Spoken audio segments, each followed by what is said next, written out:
don't change, right? And no, really, thank you so much for this opportunity to say a few words before I move on. And let me tell you, I've got some things to say. All right, I've got some thoughts. So now, Alicia, just hold my beer.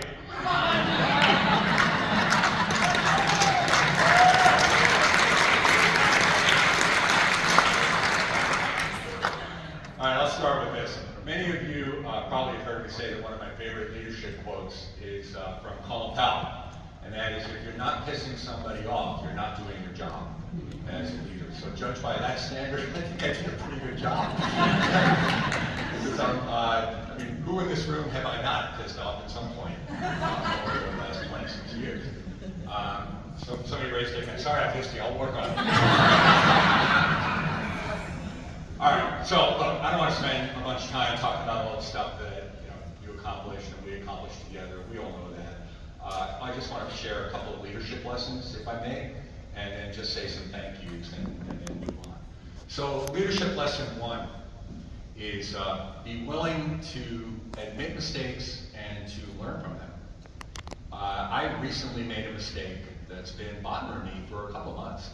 So at the RPAC CCC conference, which was the Champions Club conference, I had the opportunity to speak. I did a little talk about the history of Washington Realtor advocacy.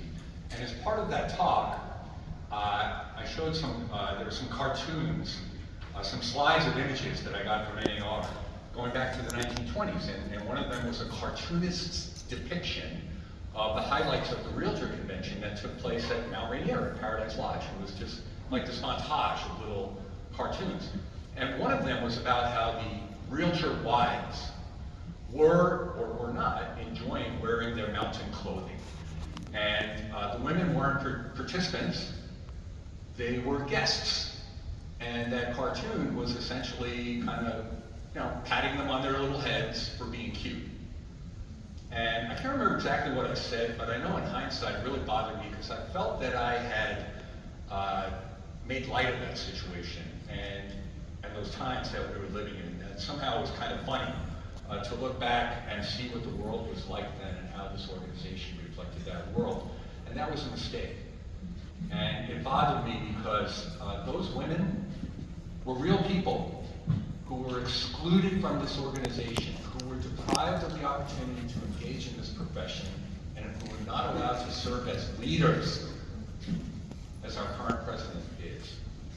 And of course, it wasn't just women back then. The discriminatory exclusion extended to people of color, to the LGBTQ community, and others. And I had to remind myself that for every instance of discrimination, real individuals were hurt. And the organization was too. And I reminded myself that whenever we make decisions or choices about anything, not just DEI stuff and things like that, but anything, any kind of policy, it's not just some abstract policy that we're talking about. It has real world impacts on individuals and on the organization. So lesson one, please don't repeat that mistake. And just keep up the great work that you're doing for homeowners and communities and other members. Lesson two, and again, some of you may have heard me say this before, but I think it bears repeating.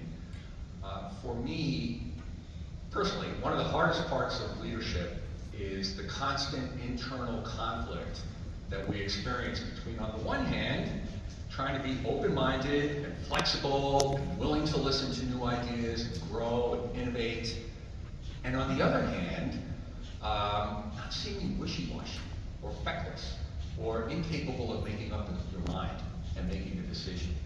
That's always been hard for me to balance that. And I realized that it means, in order to do it, you have to have a core. There have to be some core beliefs and values that color what you do and that you will not deviate from.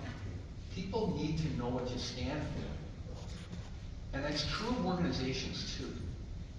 Another thing I've often said over the years is that first and foremost, we are a trade association. And our job is to serve the members first. I get that. And if I ever forgot that, I always said it's time to polish up the resume. And lots of times I thought about that in terms of doing everything we can to make sure that our members have a chance to be profitable. But I've also wondered this. Can you have a truly successful organization without a soul?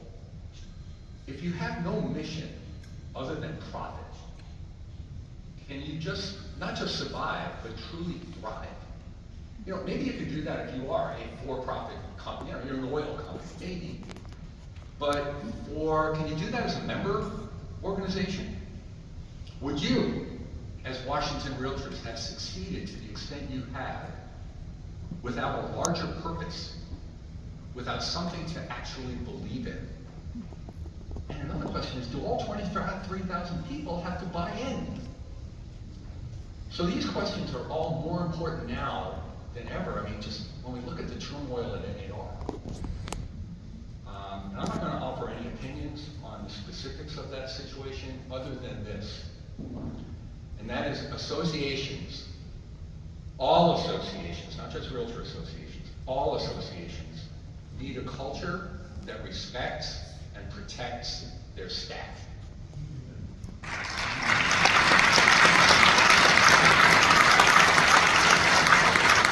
I always consider that my number one job, and that's a critical part of your leadership too. So, summing up this second leadership lesson, leaders need to be leaders. You can't be afraid of your members. If previous boards had made decisions based solely on popularity, what are our 23,000 members? What are our 18,000 members? What are our 27,000 members? Whatever the number was. If this board had made decisions based on popularity, we never would have accomplished anywhere close to what we did. Leaders have to be leaders. Now, you can't get too far out in front of your members, of course not. You lose legitimacy. But look at your core. Look at your purpose, and then do what's right. That's what you were sent here to do. Okay? So, let me finish up with a few thank yous. First, thank you to the board, to this board, to all past boards, to all Washington Realtor leadership, past and present, for letting me spend my entire career here. You know, I think back to when Ken Griffey Jr. first came in with the Mariners. Every year his contract would come up. It's like, oh, is Junior going to leave? Is Junior going to leave? And his dad, Ken Griffey Sr., who's a pretty good ball player in his own right, would tell him, Ken, there will never be another team like your first team. And he stayed for a while, and then he went to Cincinnati. And I think we all can agree that it's fair to say he regretted that. Ken Griffey Jr. regretted leaving the Mariners and going to Cincinnati to play for a different team. Now me, on the other hand, man, I have been so lucky. Because this is the only Realtor Association home I've ever known. And I consider myself blessed to have spent a quarter century with a great organization, doing great things with great leaders, and having a wonderful job that helped my family to thrive and to succeed, and I thank you for that. And you were there for me when I needed you the most, both as an organization and as individuals. Whether it was my double bypass open heart surgery in 2017 or my recent bout with cancer, the support I received from you as an organization, as individuals all across the state, the prayers, the well wishes, was indescribable and absolutely made a difference in my recovery and in the wonderful future ahead of me for me and for Jan and for my children. Of course, thank you to our staff, past and present. They are remarkable. They care. You've heard me talk about it for 26 years. For 26 years, they made me look good. And they know how I feel about them. We had a really nice lunch. I got to share my thoughts, and that's what matters. But thank you to all of our staff. Thank you to my wife, Jan, for listening. So we are just a very fortunate couple. We share so many interests, and this retirement gig is so great. You know, I was thinking about it, and I'm looking at the agenda, and I know you got a action item on the budget coming up, and it's a deficit budget, and you know, there's going to be some talk and controversy. I get that. And the thing is, I helped draft that budget. But now, I'm sitting in the back. I'm watching the show, I'm bringing some popcorn. So it's like, yeah, this retirement thing, it's good. It's a good thing. So finally, last thank you, and that's thank you to Nathan. Thank you for, this is your day. This is Washington Realtors Day. And so thank you for letting me share this as Nathan steps into your new role as a CEO. And I'm going to finish up with my last little history lesson ever. All right, I love doing these little history things, and it's sports history actually. So, who remembers Drew Bledsoe?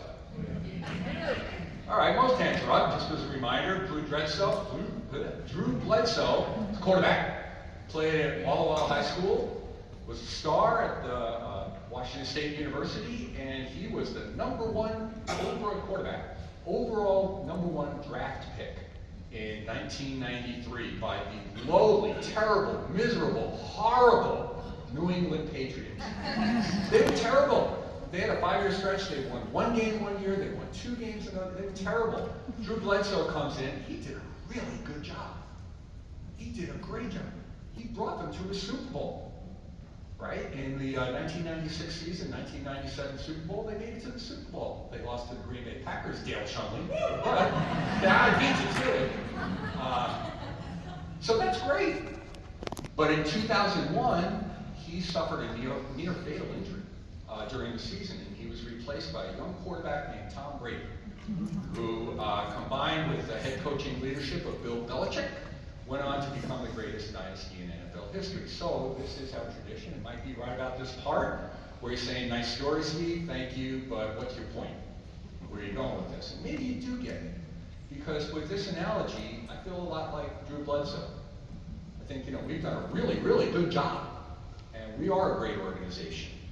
But now we've got a guy stepping in who has the potential and the capability of helping you take the next step to truly incredible greatness and doing truly amazing things.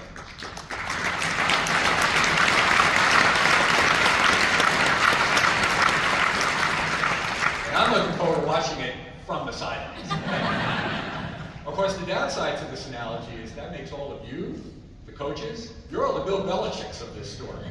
So, there is a downside to the analogy. All right, these are the final words, and then I'm going to move on. Have fun. These are my parting words. Have fun.